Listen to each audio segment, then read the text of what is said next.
The red dust of Mars moved slowly in the cold wind as the sky turned dark above the colony. People were running toward the shelters and alarms were ringing loud in every building. Something strange had entered the sky and it was falling fast like a fireball with smoke and light. The colony guards were already outside with guns and scanners ready. Children were crying and hiding while the older ones looked at the sky with fear and wonder. Then the object crashed in the empty zone just 1 mile from the main base. The ground shook, the sky flashed once more and everything went quiet. Smoke rose from the crash site and nothing moved at first. People waited, no one dared to go near the place. Then a small figure came out of the broken metal shell. It was a girl. She was not human. She had glowing blue eyes and silver skin that shimmered under the weak sun. She looked like a child, but something about her felt old and powerful. She walked slowly and carefully like she knew she was being watched. Her steps were soft and quiet, but her presence was loud and heavy. Then came the sound, a deep, slow growl. The guards raised their weapons and aimed at the shadow behind her. The smoke cleared a little more and then they saw it. It was huge. Twice the size of any earth animal. Its skin was dark and rough like stone. It had 4 legs and a long tail with spikes that looked sharp enough to cut steel. Its eyes were red, not angry but cold, empty, like it did not care who lived or died. People screamed and backed away. The guards shouted warnings. Some wanted to shoot, but the girl raised her hand and spoke in a soft voice no one could understand. The beast stopped. It stood behind her like a wall of muscle and teeth, but it did not move. Toward the people, one of the soldiers asked the commander if they should fire, but before he could answer, a young man stepped forward from the crowd. His name was Leo. He was not a soldier. He was a scientist who studied alien languages and signals. He looked at the girl carefully, then he looked at the creature, and then he looked back at the people and said something no one expected. Wait, she is not here to fight. Everyone stared at him. The commander shouted at Leo to step back, but Leo did not move. He raised his hands and slowly walked toward the girl. She watched him. The beast watched him too. It made a small sound, but the girl said something again and the creature stayed still. Leo stopped a few steps away from her. He smiled and spoke in a calm voice. We want to help you. Are you hurt? Do you understand me? The girl tilted her head slightly. She blinked slowly, then she spoke. Her voice was soft but clear and strange, not from any known earth language, but Leo understood something, feeling a message. She was not here by choice. She was running, hiding, afraid, but strong. Then something even more surprising happened. The beast stepped forward. Everyone raised their weapons again, but it did not attack. It walked beside Leo and sniffed the air around him. Then it did something no one expected. It lowered its head and made a quiet rumble like a purr. The girl looked surprised. She looked at Leo and said one word in English. Safe. Leo smiled again and nodded. The commander gave the order to hold fire. No one spoke for a few moments. The wind blew gently. The smoke from the crash was fading now. The girl walked beside Leo as the guards slowly lowered their weapons. The beast followed close. It stayed alert but did not show aggression. Children peeked from windows. Some whispered stories already about the alien girl with shining skin and her monster pet that feared no weapon, but showed respect to one human ass. They reached the base doors. The girl stopped. She looked at Leo with calm eyes and said, "They are coming." Leo frowned. She did not answer. She only looked at the sky, and behind her the beast growled again. But this time it sounded worried. The doors of the colony base opened slowly with a loud metallic sound as the alien girl stepped inside with her strange beast beside her, and the human named Leo walking carefully at her side with steady breath and curious eyes that did not blink even once. Everyone in the main control room stopped moving as she entered, and all eyes turned to her glowing skin and her silent pet whose red eyes watched every corner of the room without moving its head. The commander stepped forward and asked Leo what he was doing, but Leo raised his hand and said one word that made everyone freeze. Listen. The girl stood still in the center of the room and looked at every human around her without fear or hate, but also without warmth or smile. And then she turned to Leo and placed her hand on his chest and said his name softly, like she had known it for years. Leo. Everyone was shocked that she knew his name, and Leo looked at her with surprise but said nothing because his mind was running with 1,000 questions, but his heart was telling him to stay calm. The girl looked around and pointed to the stars on the screen in the control room and then touched her own chest and said her name slowly so they would all understand. "It's Leo," repeated it. Sirash. He nodded and then pointed to the beast behind her and whispered something that made the creature growl softly like a storm held back by a thread. Kavarni took a step back when they heard the name and the way it echoed through the room like a roar without sound. Leo asked her what she wanted and where it came from and why she had crashed here, and Sarah closed her eyes for a moment as if remembering something painful, then opened them and looked at him with a sadness that felt older than time. She spoke slowly in broken English that was not perfect, but clear enough for them to understand. "I run from war, from father, from soldiers, from fire, from cage." Leo listened carefully as Sarah tried to explain that her father was a powerful leader on her planet, and he wanted to use Jorik not as a pet, but as a weapon to win battles and destroy worlds she had stolen. Jorik one night and escaped from her home, but her ship was chased and hit, and now she was here on Mars with nowhere left to run. The commander asked why they should believe her, and Sarah looked at Leo again and said, because Yorick no hurt him, and Yorick no listened to anyone except me, and now also him the beast. Yorick looked at Leo for a long time and then sat down quietly beside Sarah like a soldier waiting for orders, and that silence said more than words. Leo felt something deep in his chest, like a bond forming between them, something old and strong and hard to explain in science or logic. He turned to the commander and said, she is not a threat, she is scared, she is tired, and she needs help, not guns, not fear. The commander looked unsure, but said she could stay for one night and be watched and scanned, but if anything went wrong she would be sent away. Sarah nodded slowly, and Yorick stayed close to her like a shadow, made of stone and fire. Later in the lab, Leo sat with Sarah and showed her pictures of Earth and told her stories of oceans and trees and music, and Sarah listened like a child seeing light for the first time. She spoke about her world with quiet voice and slow words and said her people had no oceans, only metal cities and skies full of smoke and machines and wars that never ended. Leo asked how Jorak became her protector, and Sarah smiled for the first time and said, I was child, small, weak, broken. Jorak was weapon, angry, strong, wild, but he chose me, not father, not army. Mesh touched the side of Jorak's face, and the beast closed its eyes like a sleeping volcano and made a soft sound that was almost like peace. Leo felt a strange warmth inside him, not love, not yet, but something close, something gentle, something powerful. Then suddenly Sarah stood up and looked at the stars outside the lab window, and her smile vanished. She said in a quiet voice that made Leo freeze, they come. Leo asked who, and she said no name, only pointed at the sky and said, they follow me always, never stop. Sorak stood up now, alert and growling, not loud but deep like thunder under the ground, and the lights in the lab flickered for a moment as if something far and dark was drawing closer. Leo looked at Sarah and asked, what do they want? And she looked at him with eyes full of fear and said, not me. Him. Leo asked, who is him? Sarah placed her hand on Jorak's head and whispered something in her own language, and Jorak growled louder, now standing between her and the door. The warning was clear, something was coming, and it was not just after the girl, it was after the monster pet too, and maybe even the human she now trusted.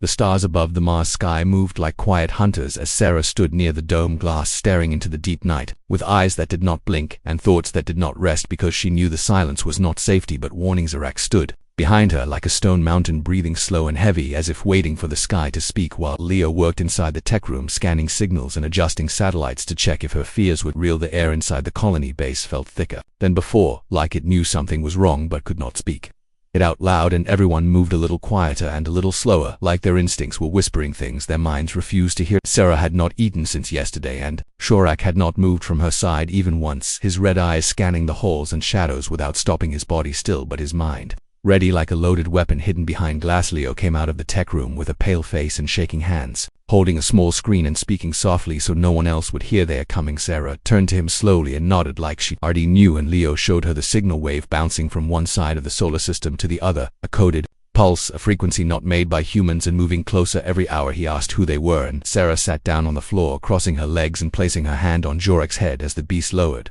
himself beside her like an old guardian ready to fight the wind itself. She said, the hunters, the trackers, the ones my father sent to bring me home or bring back his monster, or both. Maybe they kill me, or maybe they lie and use me again like before. Leo asked why her father wanted Jorak so badly, and Sarah spoke slowly, her words carrying more weight than her small frame ever could, because Jorak, not just beast, Jorak is key, is engine, is blood of old creature race, long gone. Now only one remains, and that one listens only to me and maybe now to you. Tulio felt a cold wave inside his chest as he looked at Jaruk, now not just as a creature or a pet but as something ancient, something alive with purpose and danger and memory, too deep for words. He asked Sarah how many were coming in. She said not many, but not weak. 3 ships, maybe 4, with hunters born for capture, with minds trained for pain and hands made for chains. Leo stood up and looked around the base, thinking fast, trying to find a way to hide them or escape, but Sarah touched his hand and shook her head. They find us always, never stop. They smell my skin, they feel his breath. Even silence is not safe outside.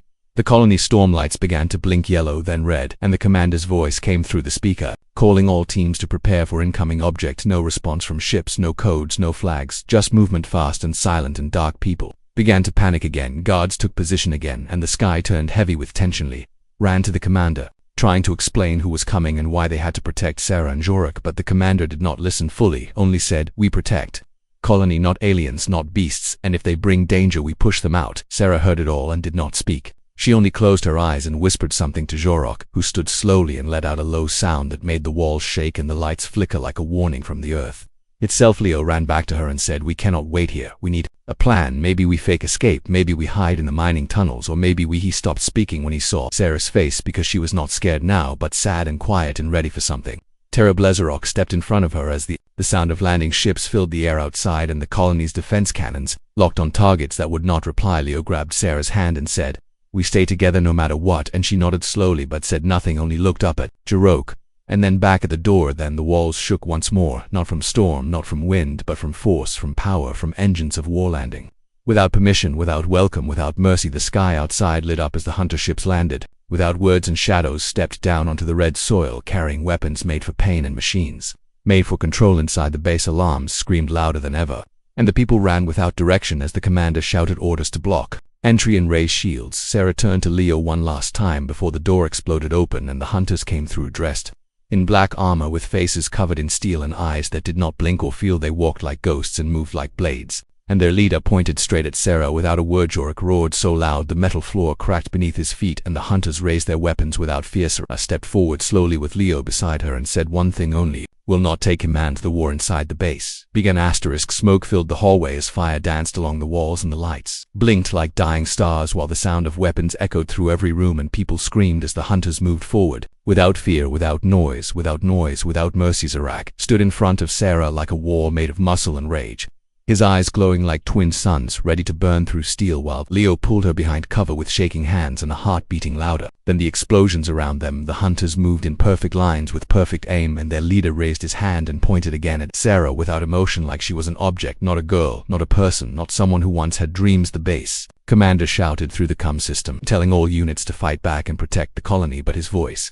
did not sound strong. It sounded broken, like he was losing control of everything around him. Leo looked into Sarah's eyes and saw fear hiding behind strength and sorrow hiding behind silence, and he grabbed her hand tighter and said, "We have to run. They will not stop until one of us dies." Rock growled and moved fast, smashing through walls and throwing hunters into the air like toys, his body covered in smoke and blood but still pushing forward like a beast with nothing left to lose. Sarah ran with Leo through the tunnels under the base where old mining equipment lay forgotten, and dust covered the lights like old secrets waiting to be seen, and every step felt like a choice between escape and doom. They reached a locked door and Leo hacked it open with his tablet while Sarah stood watch, and Jorok followed close behind, leaving claw marks on the walls as he passed through them like a shadow of destruction. Inside, the room was quiet and dark and filled with maps and broken tech from years ago, and Leo dropped to the floor, breathing hard and asking, why do they want him so bad? What is he really? What did your father build him for? Sarah sat down slowly, her body tired, her hands shaking, and she said in a voice that barely rose above the hum of the broken lights, "Jorok is not just protector, he is core, he is control, he is the last living key to my father's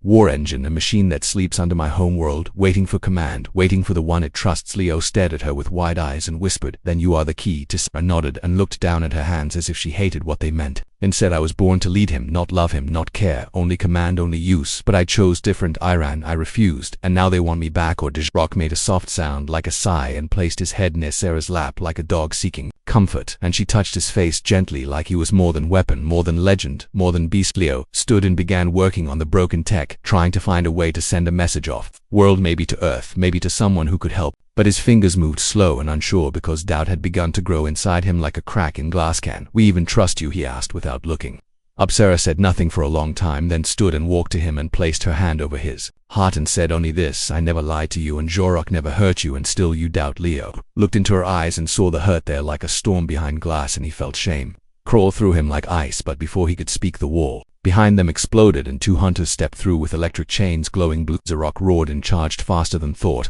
smashing one to the ground and throwing the other into fire. But the noise brought more, and now the tunnel shook with footsteps in danger. Leo grabbed Sarah and ran again, turning corner after corner while alarms blared above and walls closed behind them, and they ended up inside a storage room where the lights flickered and the door locked behind them. Breathing heavy, Leo looked at Sarah and said, "We need to do more than run, we need to fight back." "But how do we fight something made to capture you, built to control him and trained to ignore fear?" Sarah looked at him and said, "We don't fight them alone, we awaken something older, something hidden." And she pulled out a crystal from her belt, a small glowing shard that pulsed with strange light, and Leo asked, "What is that?" Sarah said, "This was part of Jorok's core, once removed by my father for study. Now it returns, now it speaks, now it connects." Jorok stepped forward and touched the shard, and suddenly the room changed. Light filled the air and strange symbols danced on the walls, and a low deep voice, not from any mouth, spoke in both their minds. "Unit 1 online, awaiting command." Leo fell to his knees.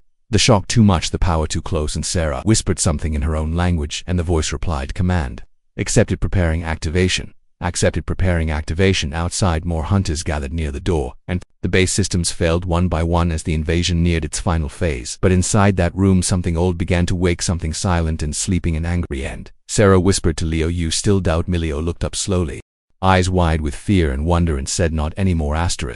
The walls were shaking again, and the lights above flickered like dying stars as Sarah stood near the glowing shard, and Jorak's chest rose and fell with deep breaths like thunder trapped inside a mountain waiting to break free. Leo wiped sweat from his face and looked at the control lines, running along the wall now, pulsing with strange blue light, as if something inside the base was no longer sleeping, no longer quiet, no longer waiting. Voice from the crystal had faded, but its echo still lived inside Leo's head like a whisper that did not stop, a whisper that knew his name and his thoughts and his fears. Sarah stepped closer to the shard and touched it again, and the light grew brighter and the symbols returned, spinning and shifting like a puzzle made of time and memory. And Jorak bowed his head slowly, like he was listening to something far away, something ancient. Leo finally stood and said, "We have to go now. We cannot stay here. The hunters will come through any second, and next time Jorak may not be enough."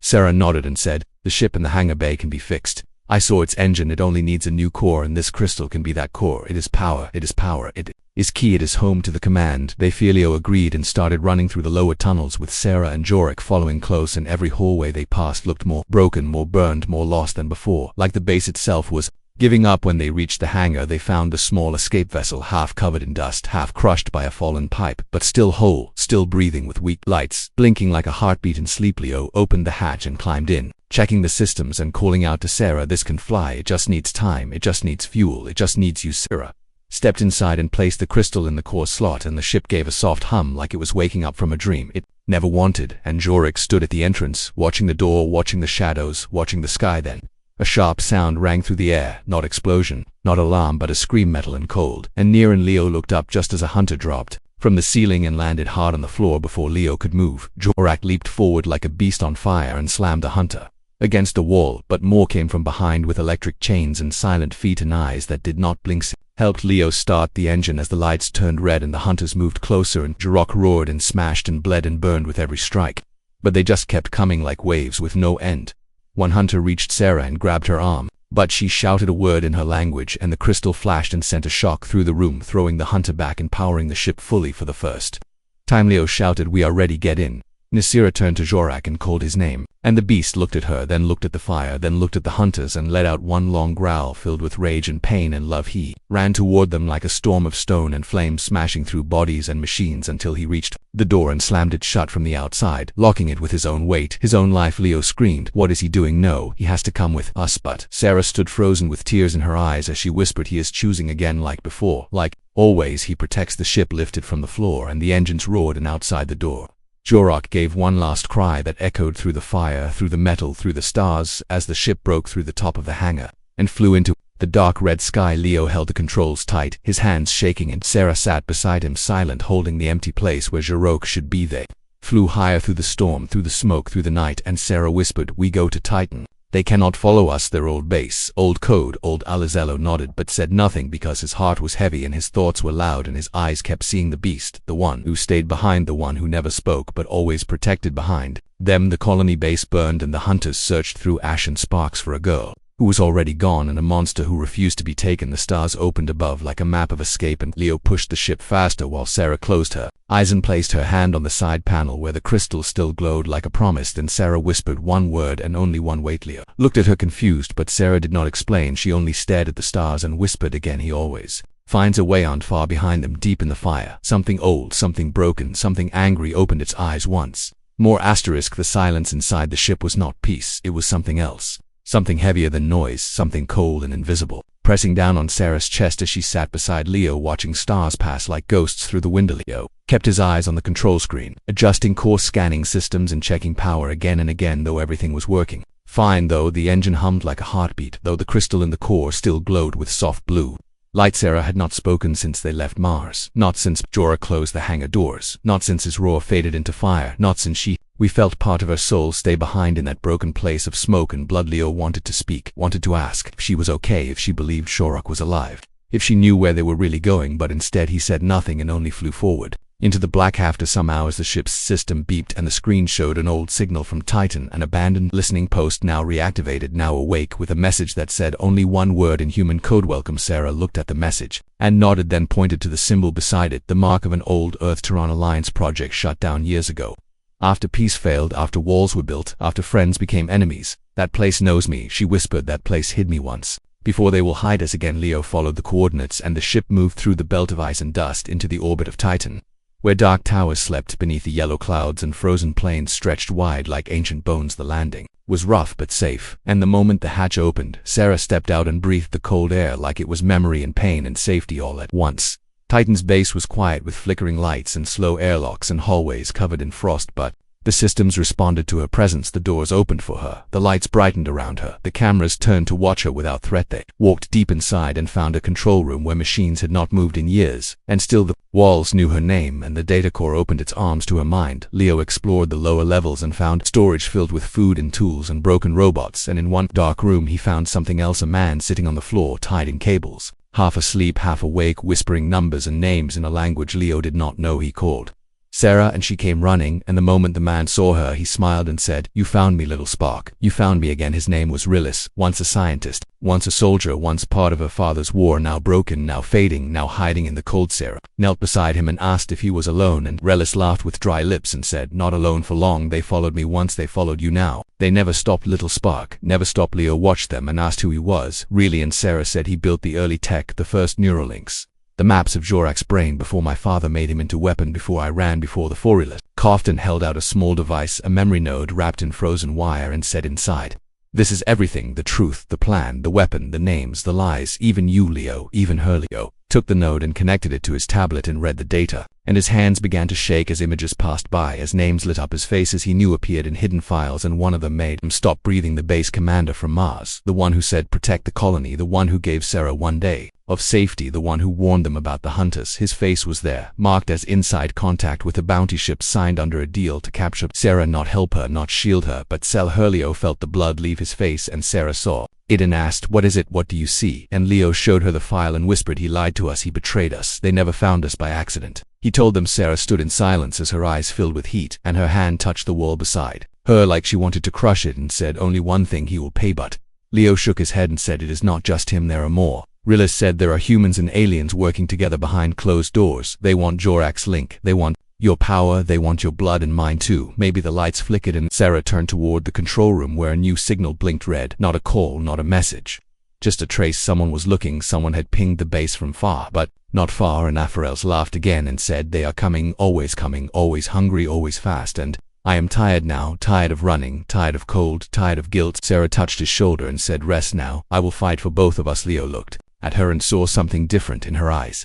Not fear, not grief, but steel, something sharp, something ready, something final. He asked her, "What now?" And she said, "We prepare, we rebuild, we send message to Earth, we bring truth to sky, we call the storm." Then she walked to the main core, placed her hand on the old console and whispered the name Jorak. System asked for activation key, and Sarah closed her eyes and said, "I am the key." And far away in the quiet corners of broken code, something opened, and something very old began to move again. Asterisk, the sky above Titan turned red as distant ships cut through the clouds like blades, and the old warning systems inside the base screamed. For the first time in years, waking the cold halls with fire and fear, Sarah stood before the ancient console, her hand still glowing where it touched the surface, and her voice low and steady as she spoke the final command, and the base began to breathe again like a giant waking from a long-forgotten sleep. Lo stood behind her, holding the memory node Rilis had given them, and watching the screens light up with faces and codes and threats from all sides as more ships entered orbit, and the countdown began. "You said they would come," Sarah whispered, "and now they are here, not just to take me, not just to take Jorak, but to silence the truth." Lo nodded and showed her the signal already sent to Earth, already bouncing across satellites, already copied into public networks, already too late to stop. "The truth is out," he said, "and now they panic, now they rush, now they fear." Sarah looked up at the sky as a massive shadow passed above the clouds, the flagship, her father's personal carrier, black and wide and full of weapons and voices that followed only him. "He came himself," she whispered. "He does not trust the others. He wants to see it with his own eyes, wants to take me with his own hands." The ground shook as the ship touched down, and hundreds of hunter units began to drop from the sky surrounding the base and cutting off every path, every exit, every breath of escape. Leo turned to her and said, "We cannot hold them off forever, even with this base, even with the truth, even with the people." Watching now, Sarah said, "We are not alone," and Leo looked confused until the wall beside them split open and something stepped out from the shadows. Something tall, something strong, something breathing. Zorik's body was covered in new scars and burns, but his eyes still burned red, and when he saw Sarah he lowered his head and let out a deep sound like thunder meeting memory. Leo almost fell to the floor, his mouth open, his heart racing, and Sarah ran forward and placed her hands on the side of Zorak's face, whispering words only he could understand, words of return, words of bond, words of fire and trust. "You said he would find us," Leo said, and Sarah smiled for the first time since Mars and whispered, "He always does." Zorak stepped forward, and the entire base seemed to shake, not from fear, not from attack, but from something else, something old, something loyal, something final. Outside, the hunters began their charge and the defense turrets opened fire, lighting the sky with blue flame and falling steel, but there were too many and they moved too fast. Zorak roared, and the front gate exploded outward as he charged into the storm, smashing machines, biting through armor, throwing enemies like dust. Sarah and Leo followed him as the hallway turned into a battlefield and the old base came alive with light and sound and power from every broken pipe, every forgotten drone, every corner of history screaming against silence. Then he came, her father, tall and silent and covered in armor that shimmered like night, his face calm, his eyes cold, as he stepped through the broken door and saw his daughter standing with the beast. "You stole from me," he said, "not just the weapon, not just the future, but the name, the blood, the crown." Zara stepped forward and said, "I took nothing. I chose my path. I chose my heart. I chose freedom." Her father raised a weapon, aimed not at Zorak, not at Leo, but at Sarah, and for 1 second time stopped, and Leo shouted, and Sarah closed her eyes, and Zorak leapt up. Shot fired and hit nothing because Zorak was faster. He took the blast to his chest and crashed into the warlord, sending both into the wall with a sound that shook the base and made every soldier freeze. Smoke filled the air, and no one moved, and Sarah ran to Zorak and held him, and he looked at her with fading eyes and soft breath, and she whispered, "Stay. Stay, please stay." Leo picked up the weapon from the floor, pointed it at the warlord who was still moving, and said, "You want power, you want the beast. Take." I fired once, twice, 3 times. Then the warlord fell. The base went quiet. The ships above retreated. The hunters stopped fighting because the signal from Earth now reached every screen, showing the truth, showing the face of betrayal, showing the lie they all served. As Sarah knelt beside Zorak, who was still breathing but slow and weak, and she placed her forehead against his and whispered, "Thank you, thank you, thank you." Leo helped her up and said, "We did it. The war is over." And Sarah said, "Not over, changed forever." They stood together on the frozen field under the yellow sky and watched the stars move again, watched the silence become peace, watched the old future end and the new one begin. And somewhere deep inside Zorak's chest the crystal still glowed, not with fire, not with war, but with memory and bond and choice, because in the end the monster was never the beast, the monster was control, and Zorak had broken it.